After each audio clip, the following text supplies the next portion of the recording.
dia, germans, amics, benvinguts tots al culte de l'Església Evangèlica de Vilassar de Mar, en una setmana curiosa, una setmana atípica, una setmana on tornem a tenir confinaments. Sabeu que no podem passar d'un terme municipal a un altre, si no és que és per fer esport, cosa molt recomanable, o sigui que aprofiteu. Però si no és per fer esport, no pots passar d'un municipi en un altre. Catalunya també està tancada i d'altres comunitats autònomes també ho estan fent així perquè tenim un rebrot de la pandèmia. Tenim una segona, el que s'ha anomenat una segona onada. És per això que enmig d'aquestes circumstàncies, en lloc de que sigui moments potser de tristor o potser moments d'angoixa, no ho sé, perquè les emocions són tan subjectives, veritat? Enmig de tot això jo et vull convidar a que tinguis un cor afermat en el Senyor. No et demano que estiguis de festa, però sí que tinguis goig en el teu cor. Que tinguis la certesa de que en Déu hi ha seguretat, en Déu hi ha confiança, de que Déu, en realitat, en el Senyor Jesucrist, ja va vèncer a tot, absolutament tot, també a la mort, també en aquest món. Per això et vull convidar a compartir amb mi, juntament amb mi, 3 versets, només 3, que es troben en el Salm número 18, i són de l'1 al 3. Si tens la teva Bíblia, et convido a que l'obris, o el teu telèfon, el que tinguis, a que busquis el Salm 18 i llegirem els versets de l'1 al 3. I diu el Senyor a la seva paraula: «T'estimo, Javé, força meva. Javé és el meu penyal i la meva fortalesa i el meu alliberador. El meu Déu, la meva roca, en ell confio. El meu escut i el corn de la meva salvació, el meu refugi. Invocaré Javé digne de ser lloat i seré salvat dels meus enemics».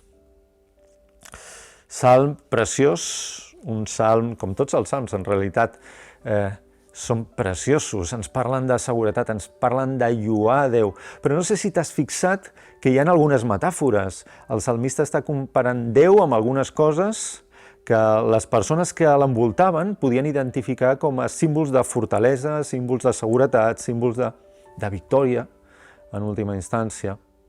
Compara Déu amb un penyal. Bé, i la pregunta en aquest matí és Déu el teu penyal? Compara a Déu amb una fortalesa, i la pregunta seria també, és Déu la teva fortalesa? Compara Déu també amb una roca, i la pregunta, un altre cop, és Déu la teva roca? Jo desitjo que sigui el teu penyal, la teva fortalesa, la teva roca. I si la teva resposta és sí, aleshores jo et dic que no tens més remei que lloar a Déu, no tens més remei que, de fet, has d'estar delint per lloar al Senyor, per expressar allò que hi ha en el teu cor. La teva confiança, la teva seguretat amb ell, enmig de tot el que està passant i enmig de tot el que pugui venir, perquè el nostre Déu és Déu. El nostre Déu és Déu. Per això et convido a que treguis tot el que pugui sobrar del teu cor, a que treguis tot el que pugui sobrar de la teva ment i que en aquest matí et concentris en donar la teva lloança a Déu i sentir també la seva paraula en el teu cor. Anem a pregar, anem a posar aquest culte en mans del Senyor i anem a posar, sobretot, els nostres cors en mà de Déu, perquè sigui ell qui faci brollar aquesta lloança i perquè ell tingui cura de la seva paraula, perquè al cap i a la fi és la seva paraula. Anem a pregar. Senyor, et donem moltes gràcies pel dia d'avui, per aquest diumenge, per aquest culte. Gràcies, Senyor, perquè sabem que Tu ets el nostre penyal, la nostra fortalesa, Senyor, el nostre castell, la nostra seguretat, la nostra roca, Senyor. Et volem agrair per això, Senyor. Volem posar-nos a les Teves mans. Volem posar aquesta lloança, Senyor, perquè Tu la beneixis, perquè surti de cors agraïts. I volem posar la predicació de la paraula, Senyor, perquè puguem sentir la Teva veu, i només la Teva veu. T'ho preguem, Senyor. Et donem gràcies per tot. Et demanem, Senyor, que continuïs beneint els nostres germans. Gràcies, Senyor. En el nom i pels mèrits del teu fill Jesucrist. Amén. Amén. Doncs amb cors afermats, amb cors segurs, amb cors que tenen ulls per mirar i lluar el seu Déu, anem a lluar, germans.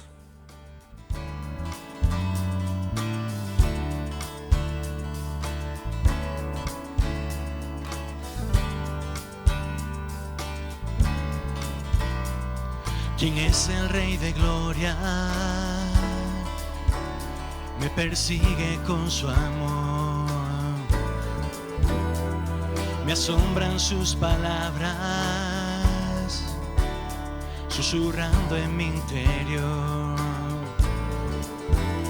Mi conciencia me recuerda,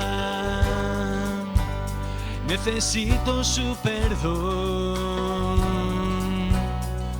Él es el Rey de Gloria, Él me lo ofrece hoy.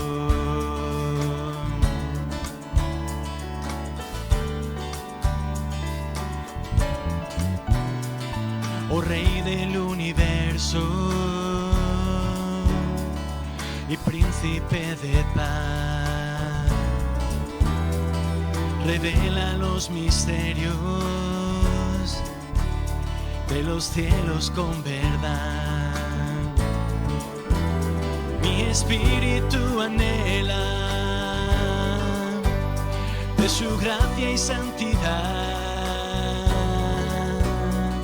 Él es el Rey de Gloria, Hijo de hombre, Hijo de Dios. Su nombre es Cristo, Jesucristo, Dios poderoso, Rey de mi ser, Rey de gloria. Su nombre es Cristo, Jesucristo, Dios poderoso, Rey de mi ser, Rey de gloria.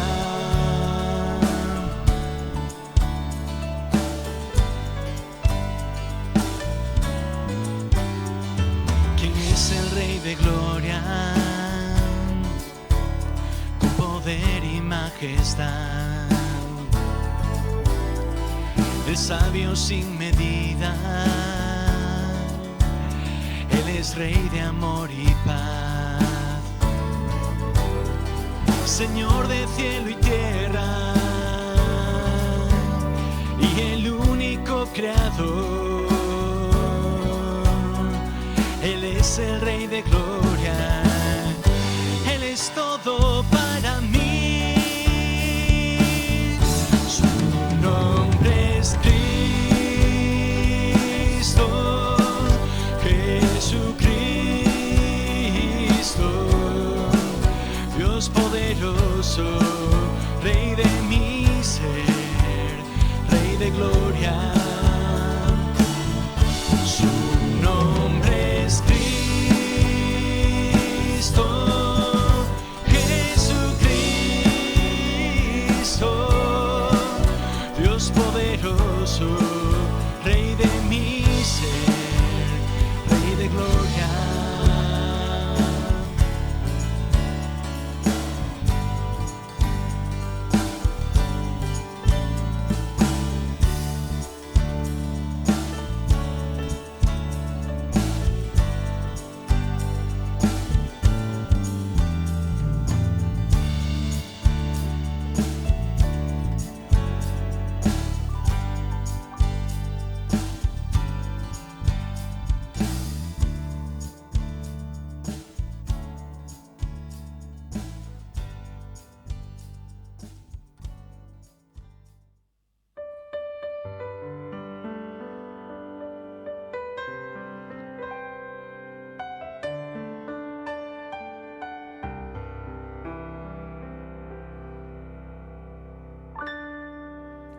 Senyor Déu meu, Quan alço els ulls i miro al cel creat amb prodigiosa mà,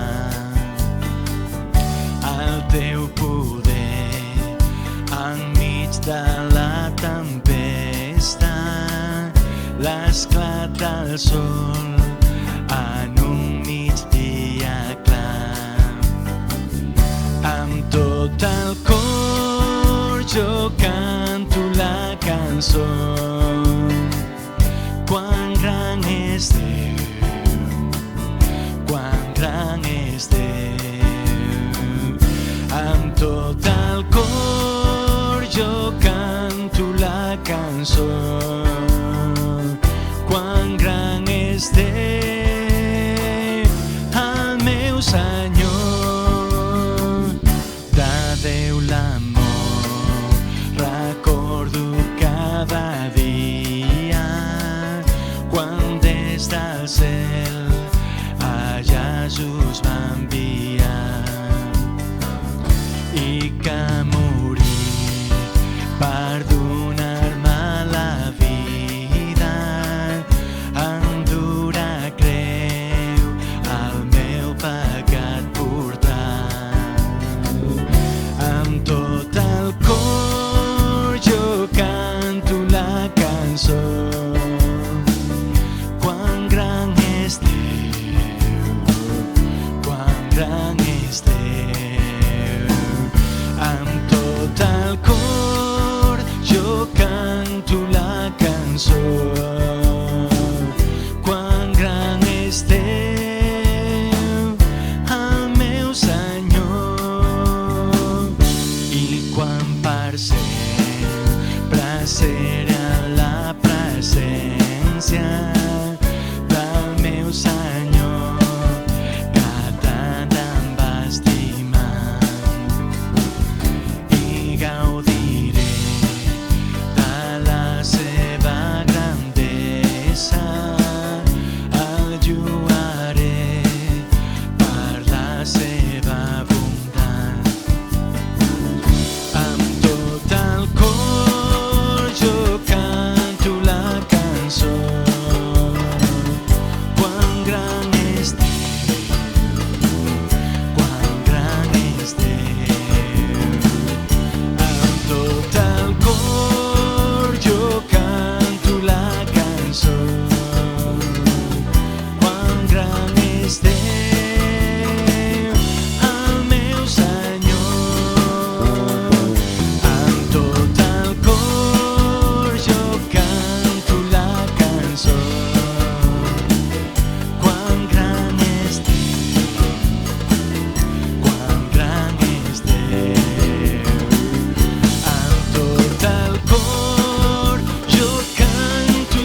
Hola, ¿qué tal, querida iglesia? Buenos días y bienvenidos a nuestro tiempo de predicación de la palabra.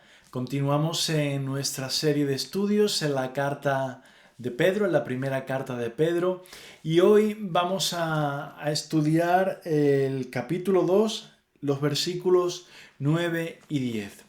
Y vamos a responder a dos preguntas que yo creo que todas las personas se hacen en algún momento de sus vidas. ¿Quién soy y para qué estoy aquí? Y son dos preguntas muy importantes y a mí me gustaría dar una respuesta desde esta perspectiva que nos ofrece Pedro en su carta. Así que voy a leer el texto y comenzamos nuestro tiempo de estudio de la palabra. Dice así, Primera de Pedro, capítulo 2, versículo 9. Mas vosotros sois linaje escogido, real sacerdocio, nación santa, pueblo adquirido por Dios, para que anunciéis las virtudes de aquel que os llamó de las tinieblas a su luz admirable. Vosotros, que en otro tiempo no erais pueblo, pero que ahora sois pueblo de Dios, que en otro tiempo no habíais alcanzado misericordia, pero ahora habéis alcanzado misericordia. Si yo tengo un objeto en mi mano, pero no sé lo que es, difícilmente puedo saber para qué sirve. Este texto nos habla de dos cosas, de identidad y de propósito, de qué somos y para qué. Y a mí me gustaría empezar hablándote un poquito acerca de la identidad, pero de una forma amena, porque si nos ponemos en plan filosófico podemos perdernos mucho por las ramas. Así que de una forma amena, me gustaría empezar a hablarte de la identidad. ¿Has pensado alguna vez en cómo se presenta la gente? ¿O cómo presentamos a la gente? Aquí está el doctor Pelayo, por decir algo. Aquí está el profesor Figueras. Aquí está el sacerdote Pascual. Hay algunas personas que las presentamos o que incluso se identifican a sí mismas por sus estudios, por su profesión. ¿Lo has pensado alguna vez? ¿Por qué es esto? Porque se sienten tan identificadas por su profesión que eso es lo que le da no solo identidad, sino significado y propósito a sus vidas. Y podemos poner más ejemplos. ¿Quién es? Soy el hijo de, ¿verdad? Hola, ¿quién es? Pues es la señora de o el marido de. Soy el heredero, soy el hijo del dueño. Todas esas son presentaciones. Cuando nos identificamos así de alguna forma, nos ubicamos en una escala social, ¿verdad? Así que cuando decidimos identificarnos con algunos de estos criterios, es porque esos criterios dan no solo identidad, sino significado a nuestras vidas. Y creo que es un ejercicio muy interesante pensar en cómo tú te identificas a ti mismo. Y podrías decir cualquiera de estas cosas o otras diferentes. Por ejemplo, podrías decir, pues yo soy monárquico o republicano, de derechas, de izquierda. Y desde el momento en que eliges uno de esos términos para definirte, para identificarte, de alguna manera estableces una conexión entre ese término y el significado o el propósito que eso tiene para tu vida. O sea, eso revela que ese área es importante para tu vida. Cómo te defines habla también del propósito que tú consideras o significado que eso aporta a tu vida. La identidad es tan importante que hay personas que sufren por su identidad, que son encarceladas, que tienen que huir, que mueren, que matan por su identidad. Esta semana escuché a un exmusulmán que hablaba daba consejos a los cristianos para predicar a los musulmanes. Y él decía que los cristianos tenemos que entender cómo lo que representa el Islam para un musulmán. Y él explicaba, tienes que entender que para el musulmán el Islam es su identidad. Está en todas las áreas de la sociedad, no solo en el área religiosa. Eso afecta la relación con sus familiares, con sus amigos, su trabajo, dónde compra, las cosas que hace, las que decide no hacer, cubre todos los aspectos de su vida, incluso cuando no sea un musulmán súper practicante. Es culturalmente. El Islam está en todas las áreas de su vida. Y él decía, y tienes que entender el costo que supone para un musulmán renunciar al Islam. Y él decía más, decía, no solo renunciar, o sea, simplemente el hecho de explorar el cristianismo puede significar para él que su familia le rechace, que sus amigos lo aborrezcan, que pierda su trabajo, que lo aparten de todo lo que ha sido su vida. Tiene un costo altísimo. Y él decía, sí que puedes estar seguro de que cuando un musulmán se convierte al cristianismo es porque ha encontrado ha encontrado su verdadera identidad en Cristo y que el Evangelio ha dado significado y propósito a su vida.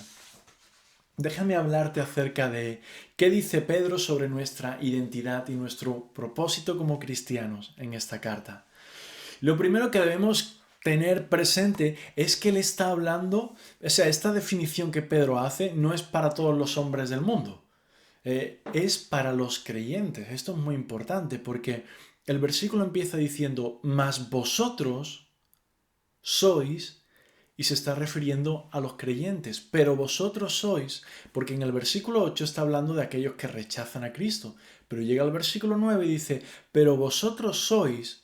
Está estableciendo un contraste entre los que no creen y los que creen. Y lo que dice de los que creen es que somos 4 cosas. Dice, vosotros sois linaje escogido, real sacerdocio, nación santa y pueblo adquirido por Dios. Esas 4 cosas. Y yo lo que quiero, sé que este es un texto muy conocido del Nuevo Testamento, pero lo que yo quiero es invertir unos minutos en desglosar o en profundizar en qué significa cada una de esas cosas para nosotros. Porque si yo te digo que eres real sacerdocio, pues igual te quedas igual, no tienes, no te dice mucho. Así que me gustaría que esas expresiones que Pedro utiliza para definirnos, que tuvieran sentido y significado para nuestras vidas. Así que vamos a ir una por una. Primero dice Pedro que somos linaje escogido. Y eso quiere decir que formas parte de una familia. El linaje tiene que ver con la ascendencia y con la descendencia de un grupo de personas que están unidas entre sí por un hilo en común. Y lo curioso es que nosotros, los creyentes, somos una extraña familia, porque no estamos unidos por la genética, ni siquiera estamos unidos por nuestra cultura, por nuestra lengua, por el color de nuestra piel, por nuestro origen, por nuestra nacionalidad. Nada de eso. ¿Sabes qué es lo que nos une a ti, a mí y a todos los creyentes en la historia? Que somos elegidos. Somos linaje escogido por Dios. Ese es el adjetivo que Pedro utiliza. Linaje escogido. Y yo sé que este es un asunto que puede ser, dependiendo del trasfondo teológico de cada uno, sé que es un asunto que puede ser controversial, ¿no? Pero en lo personal yo os puedo hablar muy honestamente de que esta doctrina de la elección no hay que tenerle miedo. O sea, para mí es la doctrina, diría, que más ha bendecido mi vida, en el sentido que me ha aportado un conocimiento más profundo del Evangelio. Ni puedes imaginar a cuántas áreas de tu vida afecta esta verdad de la elección de Dios.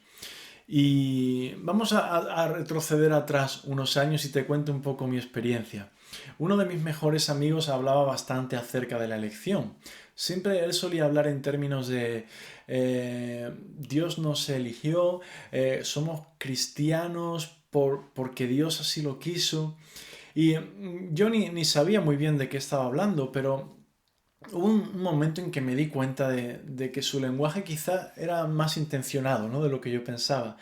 Y empezamos a hablar de eso. Y para hacerlo sencillo, te diré que para mí ser cristiano, pues simplemente era un asunto, era una elección. Pero una elección mía, no de Dios. Y yo me di cuenta hablando con él en esa conversación que para él ser cristiano era una elección, pero era una elección de Dios, no suya. En aquel momento eso no tenía ningún significado para mí. Así que empecé a leer la Biblia porque quería tener una respuesta que no fuese a definirme entre arminiano o calvinista. Quería tener un criterio propio y que no estuviera influenciado, o sea, que fuera una búsqueda honesta en la palabra. Pero sin embargo, he de decirte que empecé a buscar en la Biblia versículos con la esperanza o con la intención de poder decirle a mi amigo, ¿ves cómo te equivocas? Mira lo que dice aquí la Biblia. Así que estaba abierto a lo que encontrara, pero un poco tenía esa esperanza en mi corazón. El caso fue que cuando empecé a buscar versículos, se vino sobre mí una avalancha de versículos, de pasajes y de ideas que iban totalmente en la línea de lo que mi amigo me había explicado, de que somos su pueblo porque Él nos escogió y nos amó desde antes, desde la fundación del mundo. Y eso empezó a cambiar muchas cosas en mi cabeza. Y lo cierto es que desde Génesis hasta Apocalipsis, Dios habla acerca de su pueblo, de sus hijos, de su redil, de sus ovejas, como sus escogidos. Y esta semana, mientras preparaba ese sermón, pues hice un poco, repetí ese ejercicio, ¿no? Con la idea de refrescar. Hay muchos textos que hablen acerca de esto en la Biblia y busqué con las herramientas informáticas que tenemos versículos que utilicen estos dos términos, pueblo escogido. Encontré en una búsqueda rápida como 45 versículos en ese contexto y que utilizan esa expresión explícita, pueblo escogido. Y te puedo decir que hay muchísimos más de 45, no solo en el Antiguo, también en el Nuevo Testamento, porque hay muchísimos más versículos que aunque no utilizan pueblo escogido, sí que enseñan esa verdad. Y me gustaría hacer contigo un breve paseo por toda la Biblia. Breve, ¿eh? Pero por toda la Biblia, desde Génesis, bueno, vamos a cubrir todo, Antiguo y Nuevo Testamento, para que veas esta verdad. Mira, en el libro de Génesis, que lo estudiamos juntos hace poco, Dios llama a Abraham para comenzar su nación. Y esto es interesante. No es Abraham que busca a Dios, no es Abraham que llama a Dios, es Dios que va en busca de Abraham. Y Dios le dice a Abraham en Génesis 12:1, vete de tu tierra y de tu parentela y de la casa de tu padre a la tierra que te mostraré. Y yo haré de ti una nación grande y te bendeciré y serás bendición para todas las familias de la tierra, como hemos estudiado. Y el caso es que así empieza la historia del pueblo de Dios. Y van pasando los años, van pasando los capítulos, llegamos a Moisés, y Moisés, ya con un pueblo de Israel un poco más formado, empieza a enseñar a su gente. Y le dice en Deuteronomio 4:37, Él, se refiere a Dios, Él amó a tus padres, escogió a su descendencia después de ellos y te sacó de Egipto con su presencia y con su gran poder. Él amó a tus padres y escogió toda su descendencia. Y dice Moisés en Deuteronomio 7:6, porque tú, le dice al pueblo, porque tú eres pueblo santo para Jehová tu Dios. Jehová tu Dios te ha escogido para serle un pueblo especial, más que todos los pueblos que están sobre la tierra. Y no por ser vosotros más que todos los pueblos os ha querido Jehová y os ha escogido, pues vosotros erais el más insignificante de todos los pueblos. Esto y mucho más como eso enseña Moisés a Israel.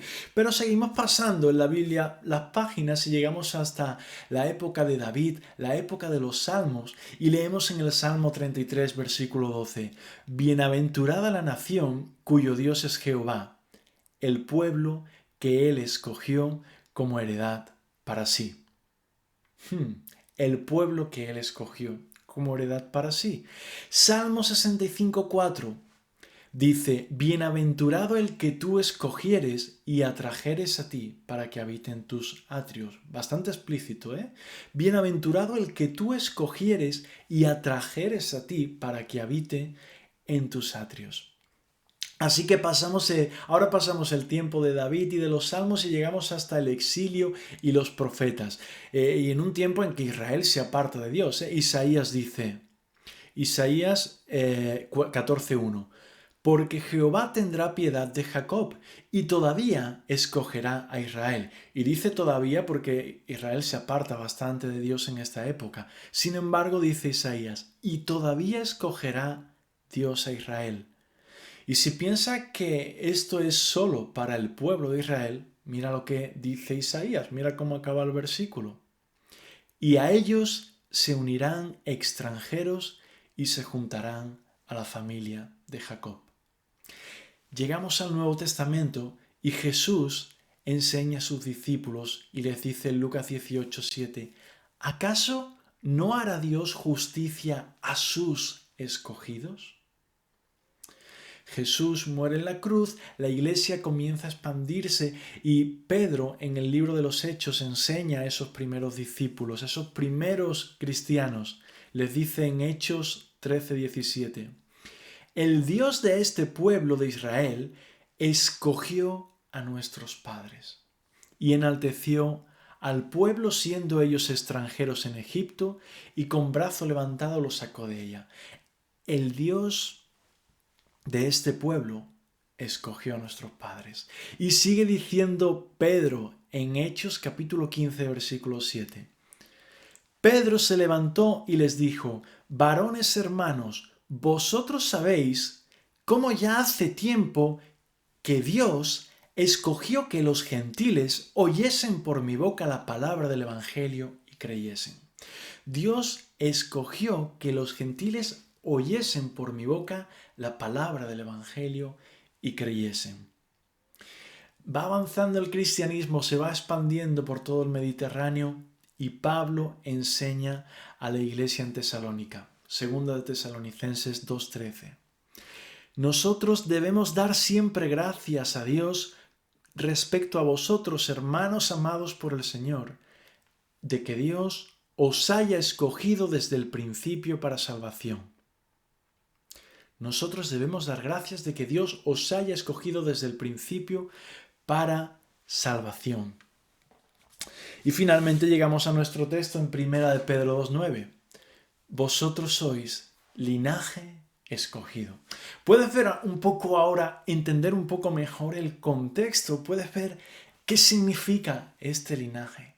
Desde Génesis, Apocalipsis, formamos parte de una cadena, de un hilo tejido por la mano de Dios. No estamos aquí por casualidad, no somos un accidente, no somos producto del azar o producto de una serie de buenas o malas decisiones. Estamos aquí por la gracia de Dios. Tenemos un Dios que nos ama, un Dios que desde el principio nos ha amado, siempre, incondicionalmente, independientemente del pecado de nuestros padres y nuestros abuelos o de nuestros tatarabuelos. Su fidelidad ha estado siempre, perpetua, eternamente para nosotros. ¿No te hace sentir eso amado? ¿No te hace sentir eso especial? ¿No te da paz saber que Dios cuida de su pueblo y que nada se le escapa de la mano, que todo está bajo su control? A mí me da paz, me siento muy amado. Y yo sé de los retos que puede suponer esta doctrina para algunas personas, pero cuando yo leí todos esos versículos, y muchos más, la verdad es que yo no me sentí en lucha con Dios, no me sentí con la necesidad de tener que defender una opinión diferente, simplemente me sentí agradecido, me sentí honrado y me sentí abrumado de ser parte de la familia de Dios por pura gracia, no porque hubiera nada especial en mí, sino por pura gracia. Mira, si yo veo que un autobús va en esta dirección, si yo veo que un autobús va así, andando hacia allá, yo puedo señalar con mi dedo y decir, va en esa dirección. Yo no tengo todas las respuestas. Yo no sé cómo funciona cada parte del engranaje del motor del autobús. Yo no sé en qué parada se ha subido cada uno de los viajeros que van en el autobús. Yo quizá ni siquiera veo la cara del conductor, pero yo puedo señalar que va en esa dirección. Pues con esto me pasa igual. Yo no tengo las respuestas a cada una de las preguntas que te puedan surgir. Pero yo leo esto en la palabra y me quedo muy tranquilo de decirte, mira, es que todo apunta en esta dirección. Tú puedes decir, no, es que va hacia allá, pero es que claramente y sin forzar la palabra, todo apunta en esa dirección. Así que no tenemos todas las respuestas, pues la verdad es que no, pero no las necesitamos porque no somos llamados a tener todas las respuestas, somos llamados a vivir por fe y a confiar en Dios, y eso no se nos debería olvidar, a no dudar de Él. Y lo que nos pasa cuando entramos en conflicto con esta doctrina, yo creo que es que dudamos de Dios. No, el miedo que enfrentamos es el miedo a que Dios sea injusto. Nos da miedo pensar que nuestro Dios pueda ser injusto. Y de alguna forma lo que estamos pensando es que nosotros somos más buenos o más justos que Dios, porque nuestra idea nos parece más, no sé, nos parece más justa, más democrática. Porque nosotros quizá lo haríamos de esa forma, ¿no? Que levante la mano quien quiera seguirme, que levante la mano quien quiera formar parte de mi pueblo. Pero lo que se nos escapa en esa forma de pensar es que no vivimos en un estado de inocencia en el que podamos tomar ese tipo de buenas decisiones. La realidad que la Biblia ofrece para nosotros es que desde que nuestros primeros padres tomaron del fruto prohibido en el Edén, nuestras decisiones no tienden a acercarnos a Dios, más bien tienden a apartarnos de Él. Y tú y yo somos amantes de lo malo. Y si no hay otra razón para que le amemos a Él, que Él nos amó primero a nosotros. Ese es el Evangelio. Si le amamos a Él es porque Él nos amó primero a nosotros. Me gustaría compartir, para cerrar un poco este asunto, una cita de Charles Spurgeon. Y Spurgeon fue un gran defensor de esta idea de la elección, de esta verdad de la elección. Y fíjate lo que dice Spurgeon. Él dice, no escuchen a quienes predican la elección. No escuchen a quienes predican la elección, sino crean y confiesen aquello que ven que es la palabra de Dios. No escuchen a quienes predican la elección. Crean y confiesen aquello que ven en la palabra de Dios. Eso es lo que yo trato de hacer. No trato de darte argumentos filosóficos o trato de simplemente de mostrarte lo que veo en la palabra con mucha claridad y con mucha naturalidad.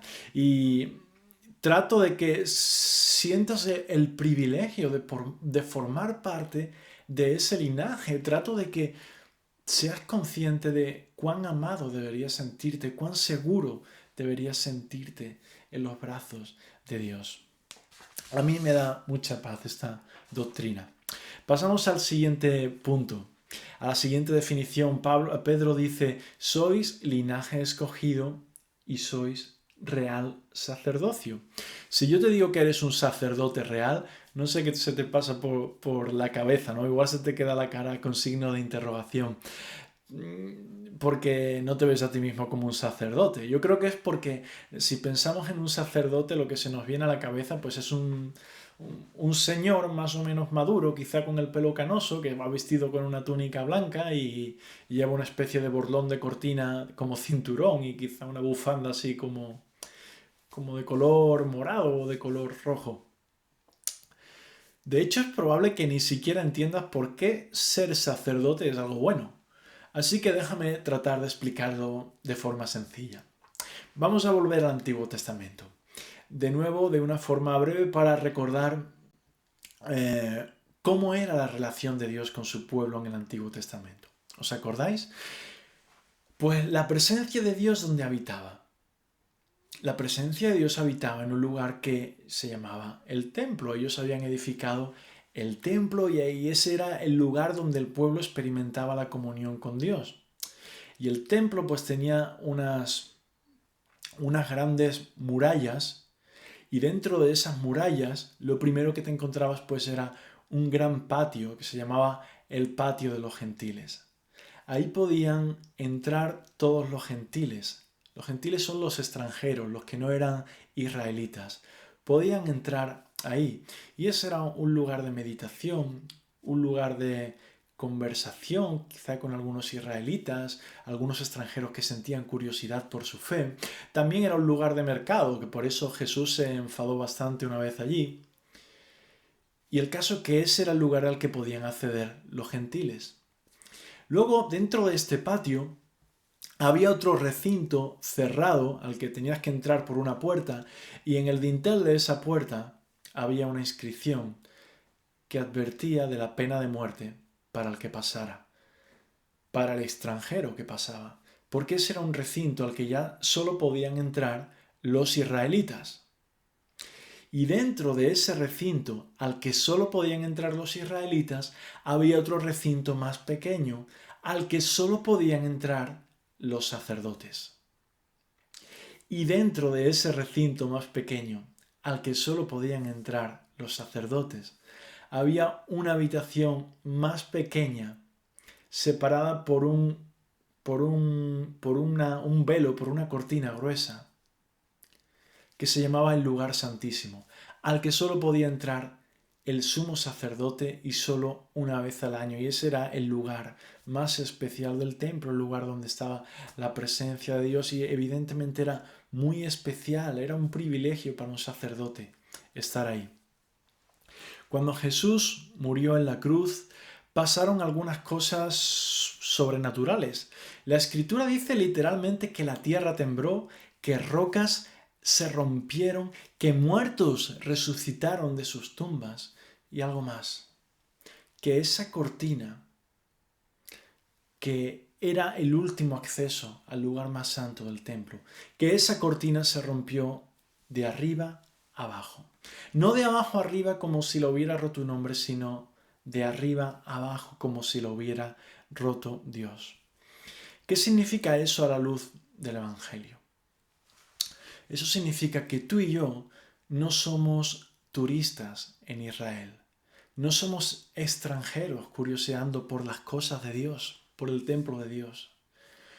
Tú y yo, gracias a la obra de Cristo en la cruz, podemos tener comunión con Dios.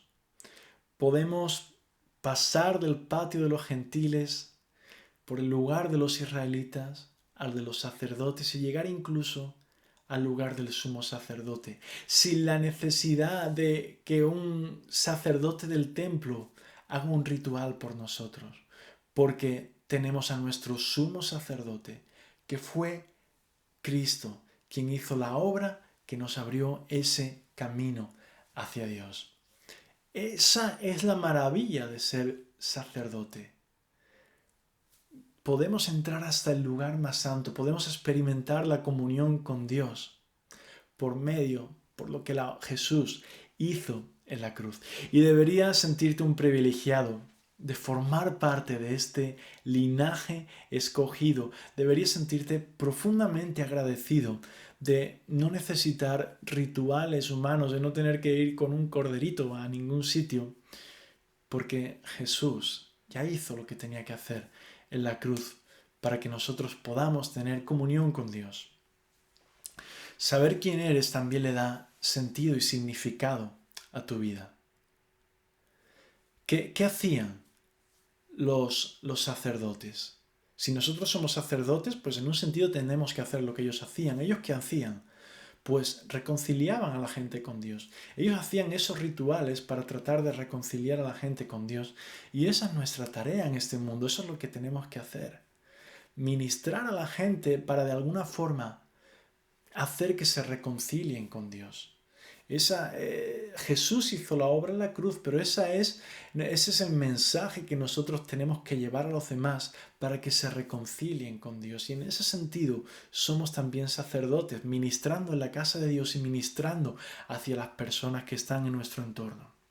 Por cierto, esta semana, este sábado ha sido el día de la Reforma se conmemora la Reforma Protestante, y debemos muchas cosas a Martín Lutero, a Juan Calvino y a los demás reformadores, pero una de las que debemos es la recuperación de esta verdad de que somos sacerdotes. Porque con el paso del tiempo, durante la Iglesia medieval, se fue creando como una élite sacerdotal que se distinguía de los cristianos de base. Pero durante la Reforma Protestante, Martín Lutero recuperó la idea bíblica de que cada creyente es sacerdote por el mero hecho de ser creyente. Así que eso como dato interesante de esta semana que ha sido la Reforma Protestante. Seguimos, dice, nación santa, vosotros sois nación santa. Yo no sé si a ti te pasa como a mí, pero yo cuando pienso en una nación, pues pienso en un conjunto de personas que tienen una identidad en común, que trabajan juntos para protegerse de sus adversarios, que trabajan juntos para expandirse. Pero claro, cuando veo el panorama evangélico, pues me siento un poco decepcionado, porque no tengo la sensación de que seamos una nación. Más bien tengo la sensación de que cada uno tira un poco para su propia tierra, ¿no? Que estamos demasiado divididos para ser una nación.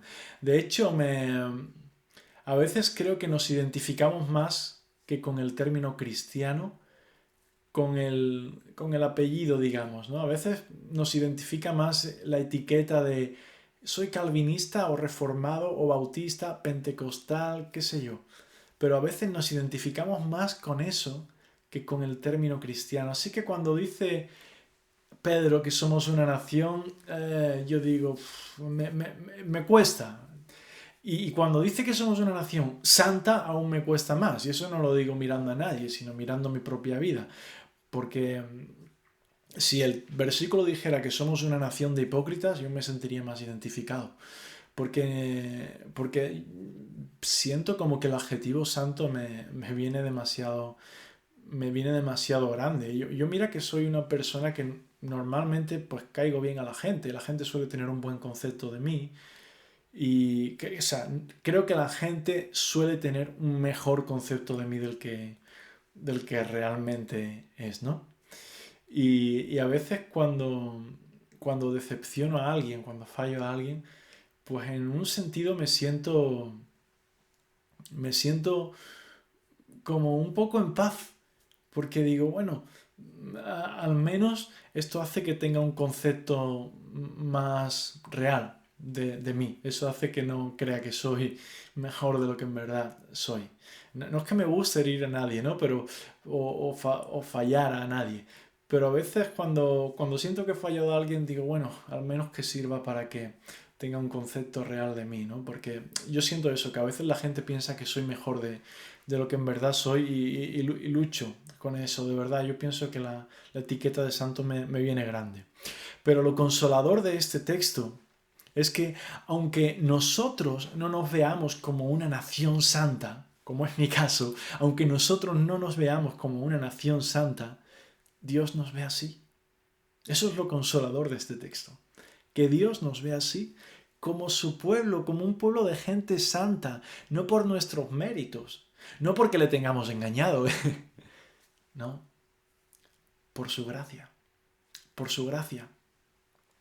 Si tú te has arrepentido de tus pecados, si tú has puesto tu fe en Cristo, pues tú has sido santificado.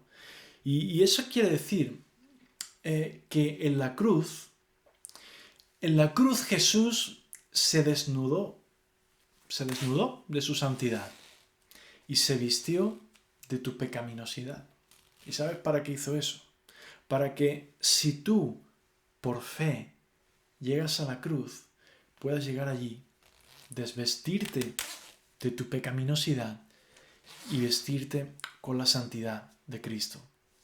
En eso consiste la obra de la cruz. Él se vuelve pecador para que nosotros nos volvamos santos. En palabras de Pablo, en 2 de Corintios 5:21, al que no conoció pecado, por nosotros lo hizo pecado, para que nosotros fuéramos hecho justicia de Dios en él. Por nosotros lo hizo pecado para que nosotros fuéramos hecho justicia de Dios en él. Aquellos que creemos en él somos una nación de gente santa.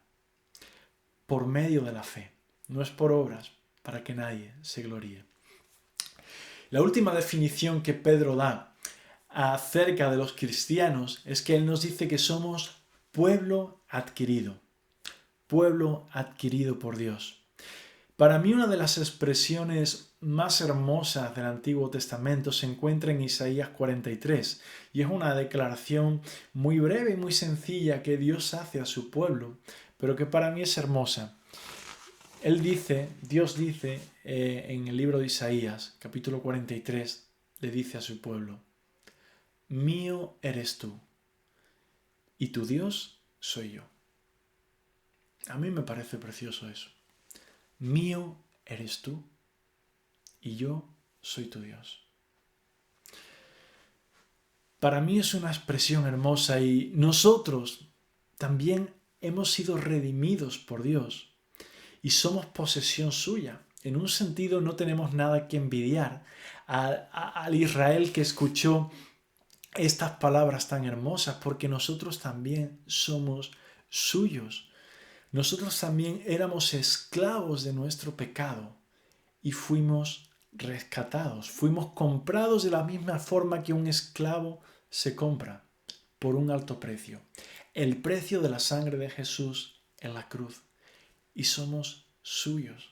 Él dice así: mío eres tú y tu Dios soy yo. Le pertenecemos a Él. ¿Acaso no te sientes amado? ¿No te da eso paz? ¿No te hace sentir un privilegiado? El libro de Apocalipsis nos cuenta muchas cosas sobre el futuro, sobre cosas que tienen que pasar. Nos adelanta muchas cosas. Y una de las que nos adelanta es la letra de una canción. El libro de Apocalipsis nos da la letra de una canción que cantaremos en la eternidad para honrar a Jesucristo. Y a mí me gustaría leerte la letra de esa canción que está en Apocalipsis capítulo 2 versículo 9.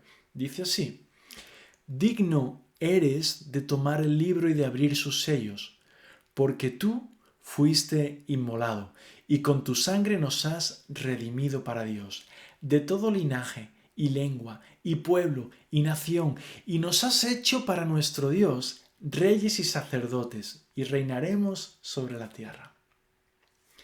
Eso es adoración y está hiperconectado con el texto que estamos estudiando en esta mañana. Esta canción está súper conectada con ese texto, y lo que me gustaría que entendieses es que saber que somos linaje escogido, que somos real sacerdocio, nación santa y pueblo adquirido por Dios, debe dar como resultado nuestra adoración. Debe dar como resultado nuestra adoración, porque la adoración no es cantar, no es tocar un instrumento, no es levantar las manos y cerrar los ojos. La adoración es una respuesta a la revelación de Dios. Dios se revela y uno puede actuar de dos formas: con rebeldía o con adoración. Y yo espero que esa sea tu respuesta en esta mañana, que te sientas abrumado por su amor y que eso te guíe hacia sentir deleite de formar parte de su pueblo, de sentirte en sus brazos.